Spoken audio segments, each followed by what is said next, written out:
السلام عليكم يا عم ايمن. جاهز اهو، جالي الحمد لله، وانا بستلمه اهوت الحمد لله رب العالمين. هفتح بقى واشوف بقى التغليف ونشوف الحاجه عملي، عشان خاطر برضو ايه، لو ربنا يسر الحال يا عم ايمن والجهاز طلع تمام، اعرف الناس ان الحاجه بتاعتك لا يعلى عليها، وان شاء الله باذنك يا رب يبقى الجهاز 100 100. بسم الله الرحمن الرحيم.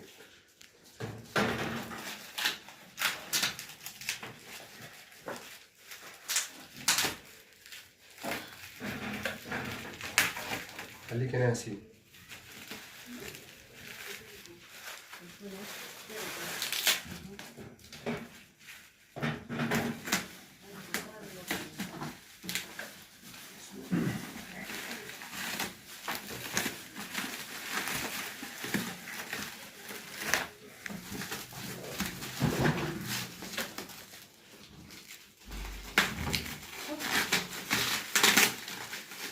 نعمل كده بس عشان ايه، يبقى التجربه عملي يا عم ايمن.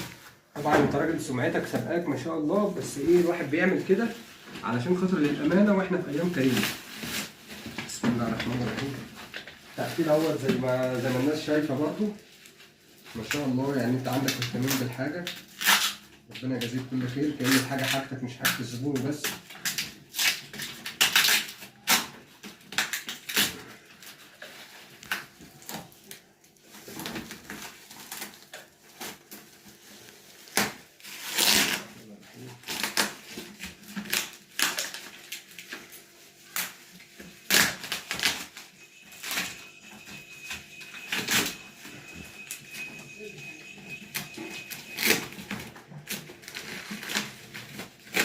بجد الله يبارك لك يا عم ايمن، يعني التقفيل ما شاء الله، يعني انت محافظ على حاجه جامد قوي، والحافظ هو الله طبعا.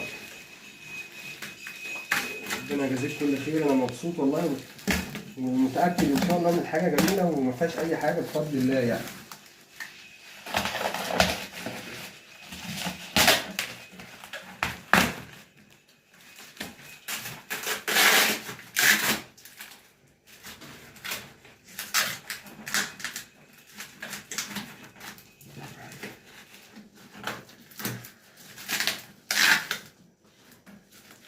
معلش بقى الحاجه بتاخد وقت، بس عشان نعرف برضه يا عم ايمن الناس قد ايه انت يعني ما شاء الله في التقفيل، عشان تخلي بالك من الحاجه كويس.